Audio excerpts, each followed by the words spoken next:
E aí, Felipe Esteves aqui do canal Carreira Top. Outro assunto polêmico hoje. Não quer dizer, nem é tão polêmico assim, mas né, a pergunta, né, talvez seja polêmica. A IA, né, a inteligência artificial, vai tomar o seu lugar? Vai tomar o seu emprego? Perguntinha. Tem algumas outras questões embaixo disso, tá? Mas a resposta rápida é a seguinte: vai. Vai sim. Vai de verdade. Mas olha só.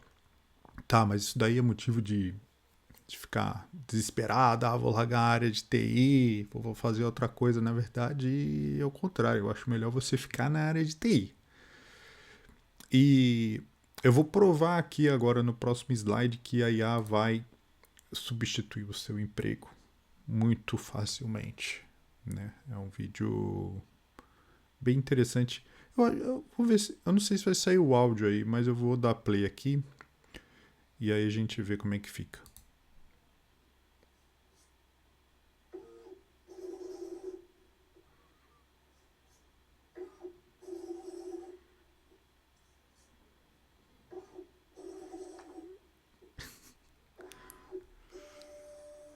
Ok, a IA ganhou.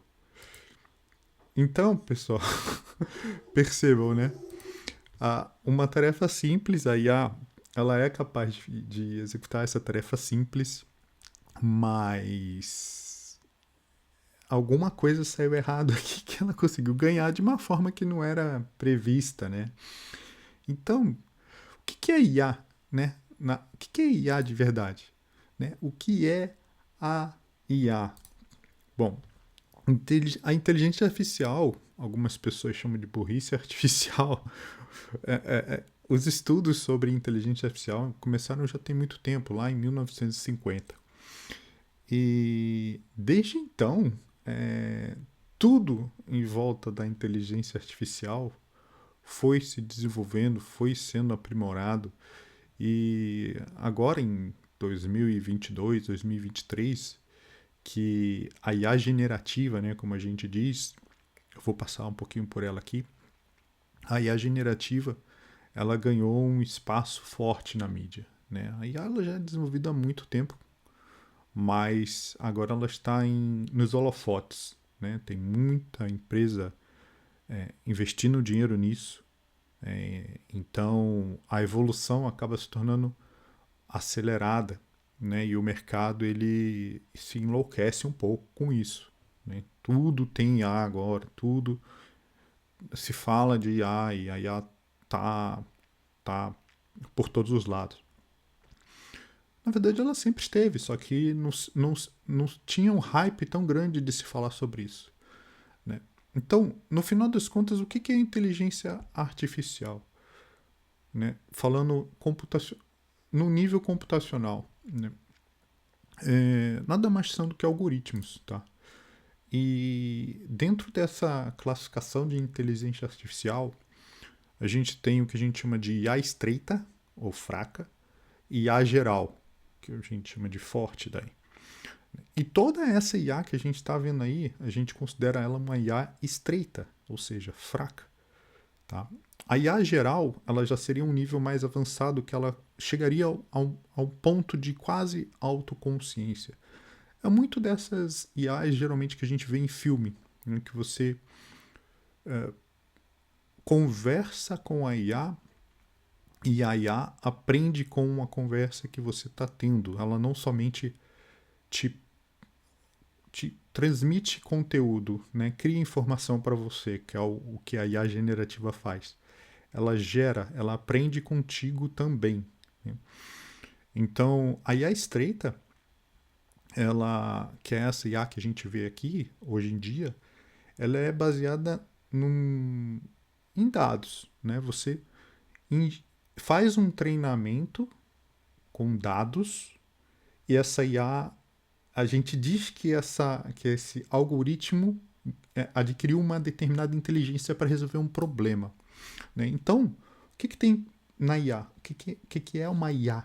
Né? São conceitos matemáticos e estatísticos e baseado em redes neurais artificiais. Tá? E é isso aqui que se você for fazer uma faculdade, se você for entrar num curso de administração e desenvolvimento de sistemas, tiver uma matéria de IA, é basicamente esse tipo de assunto que você vai ver lá dentro. Né? Então, quando a gente fala de redes neurais artificiais, é basicamente uma representação visual do que seria uma rede neural, é isso aqui. Você tem algumas entradas de dados e aí você vai passar por algoritmos e conceitos matemáticos, né? Tem vários tipos de algoritmos e várias formas de aplicar esses conceitos matemáticos dependendo do problema que você está precisando resolver e no final você vai ter um resultado. Então, toda vez que eu gero ali um texto para IA, né, que eu peço alguma coisa para IA, ela já tem um algoritmo treinado, tá? E esse algoritmo treinado, ele me traz uma resposta. Esse algoritmo treinado, ele já passou pela rede neural, tá? Então, não é automático ali. Quando você digita alguma coisa, ele vai fazer esse processamento aqui. Não, não é isso. Aquele resultado que você está tendo ali, ele já passou por isso, ele já foi treinado e o que você está tendo ali é uma resposta desse treinamento, tá? Mas que treinamento é esse, né? Então você tem os algoritmos que, no final das contas, esses algoritmos é o que a gente chama hoje em dia no mercado de machine learning. A linguagem que está mais relacionada com isso hoje é o Python. Aí, depois da machine learning, a gente vem os dados, que no caso cria uma outra camada de aprendizado que é o deep learning, ou seja, você tem os algoritmos adicionados e junto com esses algoritmos você tem toda uma gama de informação que são esses dados que fornecem, e aí dependendo do tipo de problema que você quer resolver, por exemplo, você quer fazer um algoritmo de inteligência artificial para identificar raças de cães. Né? Então você vai submeter uma série de imagens, que seriam esses dados, para os algoritmos, que a maioria deles hoje em dia, como eu mencionei, eles já estão prontos, não que você não possa desenvolver um algoritmo novo, né, mas a maioria desses algoritmos já estão prontos em Python. Você submete esses algoritmos e acontece um treinamento. Né? Então, inicia essa fase do treinamento desses algoritmos, com esses algoritmos matemáticos, para fazer a rede neural gerar o resultado que você quer, que é identificar as raças de cães. Né? E a partir do momento que você tem esse treinamento da IA concluída, que é uma fase que demora mais, você tem a inferência, que é o resultado daquele trabalho que você teve. Então você submeteu todas as imagens, várias imagens de todas as raças de cachorro e todas as posições possíveis e imagináveis, e aí o resultado que você espera é que essa inteligência artificial consiga identificar qualquer outra imagem de cachorro, mesmo fora daquela base de dados. Né? Eu passei, sei lá, 3.000 imagens de cães. E aí, se eu enviar uma imagem nova para essa inteligência artificial agora, ela deveria ser capaz de identificar se aquela imagem tem um cachorro ou não, ou que raça que é aquele cachorro, entendeu? Então, essa ideia básica do que uma IA deveria fazer. Então, voltando naquele conceito de IA fraca e IA forte, é isso. Ela tem um treinamento prévio e aí ela executa a inteligência dela é baseada nesse treinamento. Uma IA forte, ela já não funcionaria dessa forma, ela estaria aprendendo o tempo todo. Tá? Então, esse conceito ele é um conceito que ele ainda está em desenvolvimento, você ainda não tem uma aplicação hoje pronta, comercialmente falando, para se utilizar isso, pelo menos não até onde eu tenho conhecimento.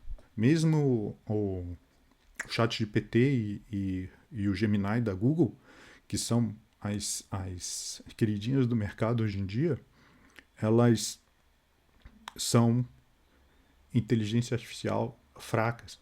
Elas são baseadas em treinamento. Então, assim, foi passado uma quantidade de informação monstruosa para essa IA, para esse treinamento dessa IA, e aí ela é capaz de gerar esse tipo de conteúdo que a gente tem.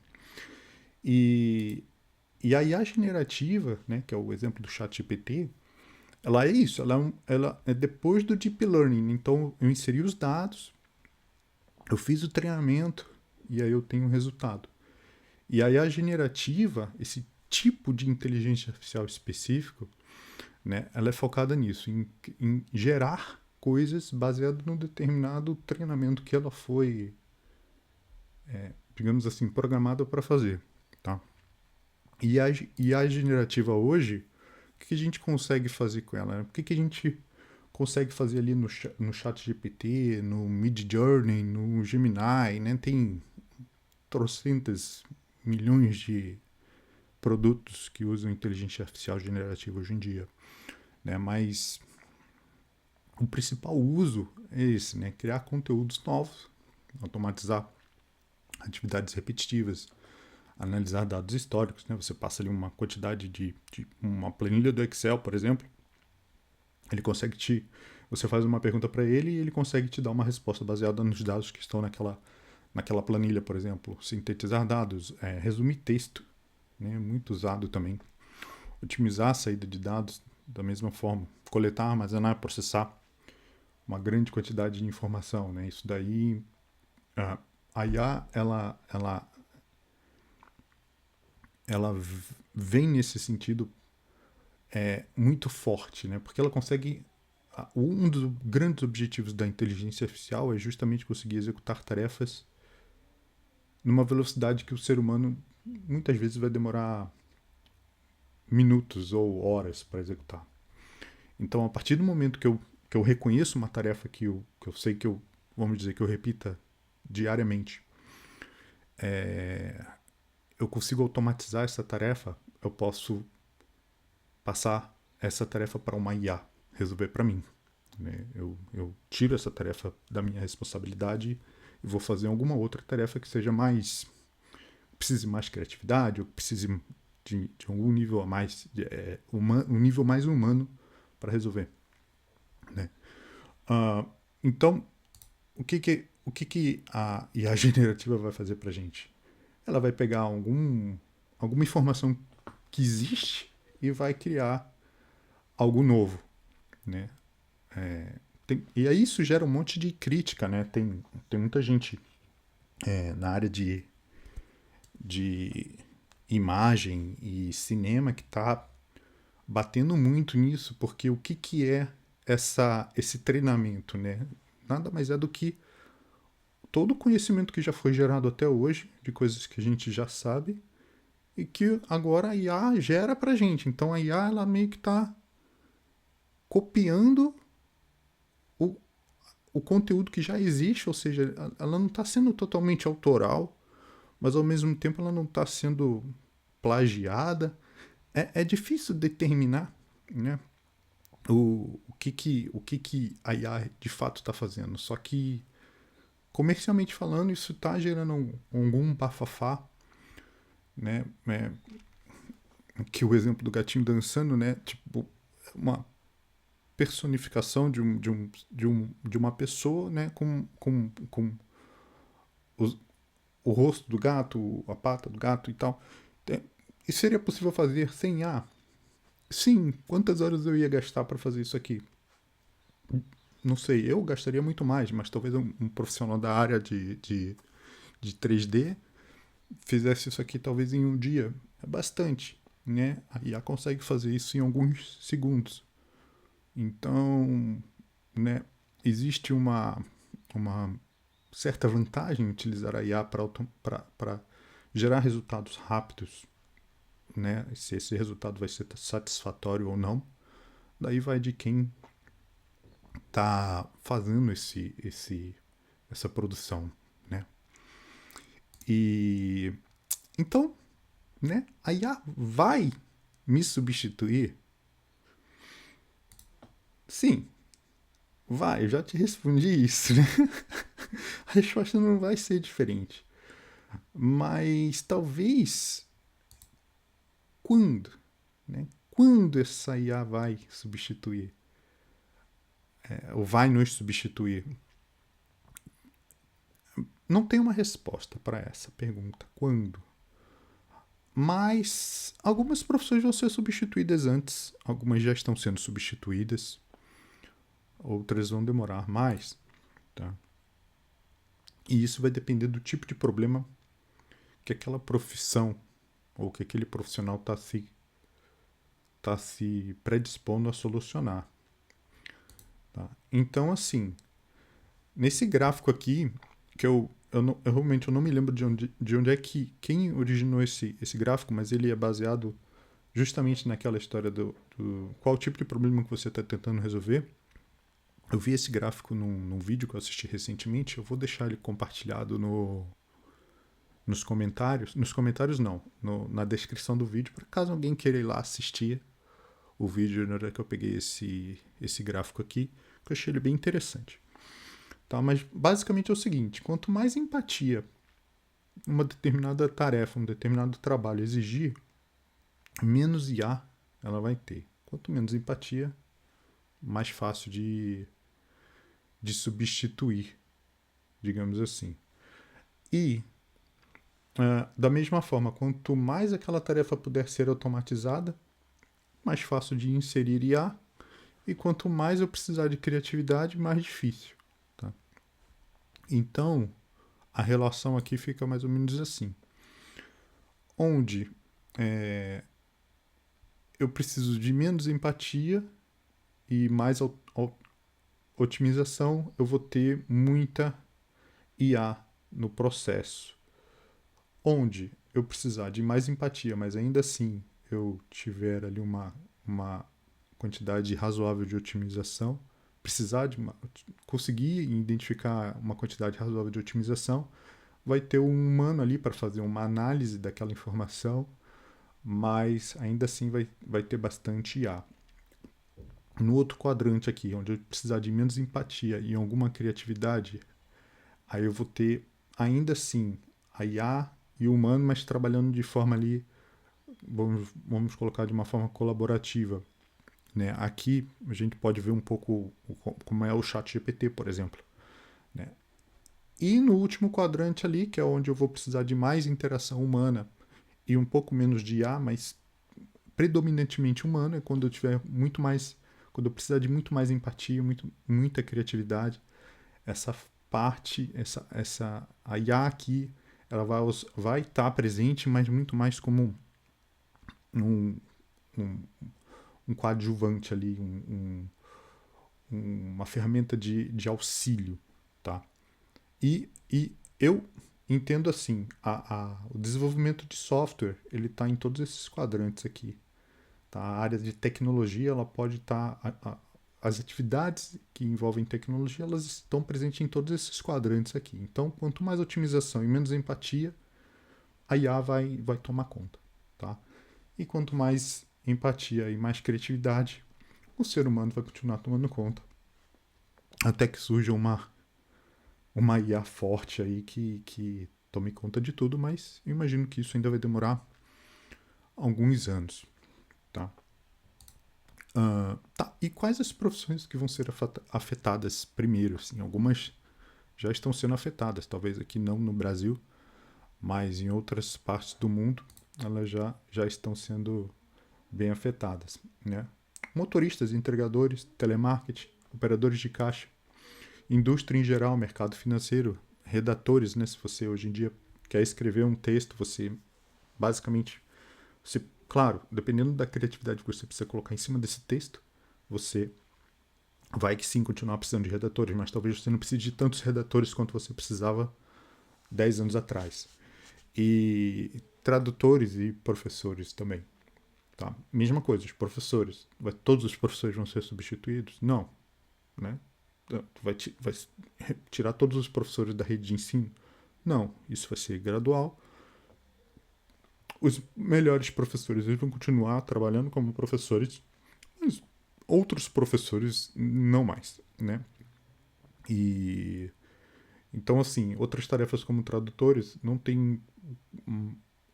Hoje em dia você pega já existia o tradutor, né? O Google Translator, por exemplo, mas as IAs elas conseguem fazer uma tradução muito melhor do que só o Google Translator, porque ela consegue identificar contexto e tudo mais. Então, a qualidade da tradução de uma IA ela fica às vezes até melhor do que de uma pessoa, né? E consegue também fazer muito mais rápido. Sobre professores, eu até assisti um vídeo recente de como aprender inglês usando o ChatGPT. Eu achei sensacional. Eu vou ver se eu consigo trazer isso num outro vídeo, mas eu achei fantástico. Então, professores de inglês, claro, muitos vão continuar assim, atuando e desenvolvendo e criando, ensinando, né, transmitindo o seu conhecimento e experiência para os seus alunos, mas em breve plataformas inteiras de ensino de idiomas já vão ser totalmente desenvolvidas em inteligência artificial, tá? E dentro da área de tecnologia, né, que é o nosso foco aqui. Bom, não são tantas áreas, mas algumas já estão sendo afetadas, né, que é as áreas de teste de software, suporte técnico nível 1, que é um suporte técnico que exige menos de conhecimento técnico, digamos assim, e aquelas áreas que têm tarefas rotineiras, né, que tem é fácil identificar um processo repetitivo ali. Então, essas áreas aqui vão ser as mais afetadas e as que provavelmente serão afetadas antes. A área de desenvolvimento de software, sim, ela vai ser afetada, ainda vai demorar. Ela já está sendo afetada, mas por que eu não coloquei ela aqui? Porque eu vejo que a inteligência artificial hoje em dia ela funciona muito mais como como a própria ferramenta que existe, né, a Copilot. Ela funciona muito mais como um copiloto do que como um piloto. Ela está ali muito mais para auxiliar do que para fazer para você. Né? Então, substituir um programador hoje, eu diria que ela ainda não faz. Dependendo do caso, dependendo do tipo de problema que você vai querer resolver, ela até consegue resolver sim, sem um programador. Mas se você aumentar um pouquinho mais a complexidade, ela já não consegue resolver tão bem. Isso pode ser que demore 1 ano, pode ser que demore 10 anos, mas hoje, efetivamente, ela ainda não resolve. Mas nessa questão, né, ela vai conseguir fazer com que o desenvolvedor de software se torne um desenvolvedor muito mais produtivo, de certa forma. Então, vai acontecer um cenário que nem eu comentei dos redatores. Em vez de eu precisar de 10 redatores, eu vou diminuir para 3, 4. Né? A mesma coisa pode acontecer com os programadores. Em vez de eu precisar de 3 seniors, 8 plenos e 10 júniors, eu vou diminuir para 1 sênior, 3 plenos e 5 júniors, que já seriam suficientes. Né? E dependendo conforme essa tecnologia for avançando, já nem júniors eu vou precisar mais, né? Dependendo do caso. Estou dando exemplos aqui, tá, pessoal? Mas sim, isso vai acontecer. Quando? A pergunta é: quando isso vai acontecer? Não tem uma resposta para isso. Mas o que eu sei, o que eu posso te dar como dicas é: o que você pode fazer para continuar sendo relevante para o mercado? Então, assim, invista na integração humano-inteligência artificial. Né? A inteligência artificial ela está em tudo. Ela está no seu celular, está no Netflix, está no Google, tá? Onde você olha hoje em dia, você tem inteligência artificial, você faz um pedido no iFood, aquela informação ela está sendo armazenada num lugar e ela alimenta uma inteligência artificial que vai te sugerir, vai te mandar um SMS num dia que ela sabe que você geralmente costuma fazer pedidos. Ela te manda um SMS para você, né? Lembra aquela pizza, tal, né? Alguma coisa nesse sentido. Então, invista no seu aprendizado contínuo. Eu até fiz uma postagem sobre isso, sobre a questão da zona de conforto, né? Não saia da zona de conforto, se desafie, né? Busque novos conhecimentos, aprenda um pouco sobre IA. Use a IA como uma ferramenta, né? No seu dia a dia. Use o ChatGPT, use o Gemini, usa. Se você quiser fazer uma assinatura, faça, né? Aí é muito pessoal. Tem gente que se desenvolve muito bem só usando por exemplo, o ChatGPT gratuito, né? E tá tudo bem, não tem nenhum problema. Mas você precisa começar a usar a IA. A IA é uma ferramenta, ela veio para ajudar, não para atrapalhar ou criar problemas, né? Tipo, quando começaram a se desenvolver os primeiros veículos, né? Foi uma outra história que eu vi num vídeo desses, que eu vou deixar anexado. Existia um marketing em volta dos cavalos. Né? Você vai deixar de usar os cavalos para usar esses veículos, né? Esses carros. Olha como eles são perigosos. Né? E, e, e eu achei isso bem engraçado, que é um pouco disso que a gente vive na área de tecnologia. Quando os computadores surgiram também, as máquinas de escrever foram substituídas. Né? E isso é um ciclo, né? A sociedade evolui, novos problemas surgem, novas soluções vão sendo criadas e assim a gente vai, né? A gente que trabalha com engenharia, mesmo sendo engenharia de software, é isso que a gente faz, a gente resolve problema. A gente cria problema também, mas a gente, na maioria das vezes, tenta solucionar esses outros, tanto os problemas que a gente cria, quanto os problemas do mundo em si. Né? Não só a gente, a tecnologia, né? O desenvolvimento de software, ela é ferramenta para outras áreas. Né? Para a área de medicina, para a área de engenharia, para construção civil, para, enfim, para direito. Né? É ferramenta para outras áreas. Então, a gente está junto, né? Advogados vão acabar sofrendo também um pouco com inteligência artificial, como eu mencionei, professores, os motoristas, né, com os carros autônomos, e vai ser um desenvolvimento social, né, uma ruptura de como nós vivíamos para um cenário diferente. E esse cenário diferente, você vai ter que continuar desenvolvendo suas habilidades. E onde é que a IA perde para o ser humano? Né? Justamente, de repente, numa habilidade de comunicação e colaboração. A IA, ela ainda, os sistemas robotizados, eles não têm assim uma habilidade tão forte de comunicação, e mesmo que tenha, ela depende daquele treinamento, né, que ela foi destinada a se... que ela foi treinada, né, para resolver. Então, se eu chegar para um robô que ele foi treinado com todas as teses de direito do mundo, ele vai ser capaz de solucionar todos os crimes do mundo? Provavelmente não, né? Mas ele vai ter um nível de acerto ali que as pessoas podem considerar ok.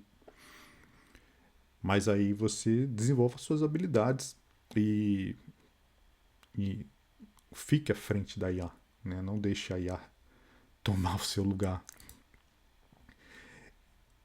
E, claro, tenha uma visão estratégica da sua carreira, né?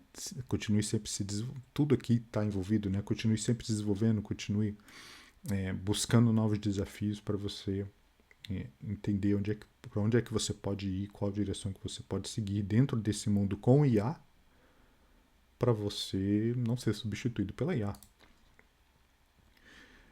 E certo, mas quais outras questões envolvem isso, né? Porque a gente aqui está falando de mercado de trabalho, mas a IA ela cria outras questões sociais também, sociais e culturais, né? O mercado de trabalho, que é o que a gente está mencionando, vai ter um impacto bem grande. Existe também uma questão do viés humano, né? Esse treinamento que a gente está fazendo com a IA, existe um viés humano desse conteúdo que ela está sendo treinada, né? Isso pode gerar uma série de distorções, né? Existe uma questão também de privacidade, que esses dados que são utilizados para treinar essas IAs, muitas vezes eles não são... eles pertencem a outras pessoas. Existe uma questão de responsabilidade também. Por exemplo, se um carro da Tesla, que é um carro autônomo, se o carro da Tesla se envolve num acidente, quem é o responsável? O motorista ou a empresa? Né? Se um robô... Eu estava até conversando sobre esse tema hoje, mais cedo, com um grupo ali de alunos. Se um robô ele causa um acidente, se ele fere uma pessoa, a empresa é responsável ou quem estava operando o robô naquele momento é o responsável? Né? Por um mau funcionamento ou por uma operação errônea? Né? Existem várias vertentes sobre isso. Né? E outra, uso militar, né? Porque quem assistiu aí Exterminador do Futuro sabe qual é o tipo de problema que a gente pode ter com o uso militar. Então, é complexo, são questões em discussão, não existe uma resposta pronta, e tudo isso é novo, tudo isso está sendo discutido em várias áreas de pesquisa, né? E, enfim, é complexo, não é fácil, a IA vai te substituir, continue se desenvolvendo, continue buscando novos conhecimentos. E como exemplo, interessante, como eu vou tirar aqui do fundo para ver se eu consigo mostrar. Mas basicamente aqui é o oposto do filme Her. Tá? É um filme sobre inteligência artificial. Tem vários filmes sobre inteligência artificial. Eu, Robô, O Homem Bicentenário, Ex Machina. São todos bons filmes esses que eu citei, mas esse filme Her, ele é especificamente bem interessante porque ele chega naquele ponto daquelas IAs, a IA fraca e a IA forte, né? Esse seria o caso de uma IA forte, né? Ela é uma IA que aprende com o input que os cidadãos, né? Que as pessoas que estão usando essa IA estão conversando com ela ali, ela está aprendendo cada dia, ela aprende mais. Até um ponto que isso pode gerar problemas. Então, esse filme Her fala um pouco disso, fala um pouco dessas questões que eu mencionei aqui, desses viés, dessa questão de privacidade, responsabilidade e tudo mais. Não tem uso militar, se não me engano, nesse filme, né? Mas em outros desses que eu mencionei pode ter. Mas esse filme Her, ele trata disso. Ele é vermelho aqui. Eu estou usando Tá, pessoal, hoje o vídeo era para falar sobre isso, para falar sobre se vai ter se vai substituir o profissional de tecnologia. Sim, vai demorar ainda um pouco e gradualmente, mas tem como você mitigar isso e continuar relevante no mercado. Eu acho que isso que é o que interessa. Então, era esse o conteúdo do vídeo de hoje. Essa questão do pôster aqui não está aparecendo o fundo vermelho aqui, é porque eu estou usando um chroma key aqui na cor magenta. Então, ele não está abrindo.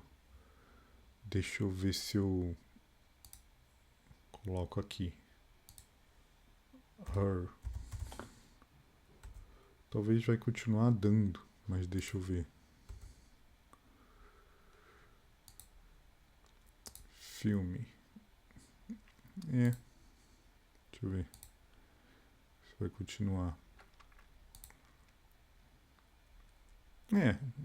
Ficou ainda. Onde tem vermelho, ele tá tirando o fundo por conta disso que eu tô falando, né? Que eu tô com um chroma key. E aí ele não tá pegando a cor. Mas o fundo ele é vermelho. Enfim. Então, pessoal, assistam Her. É um filme sobre inteligência artificial. Por hoje é tudo e até o próximo.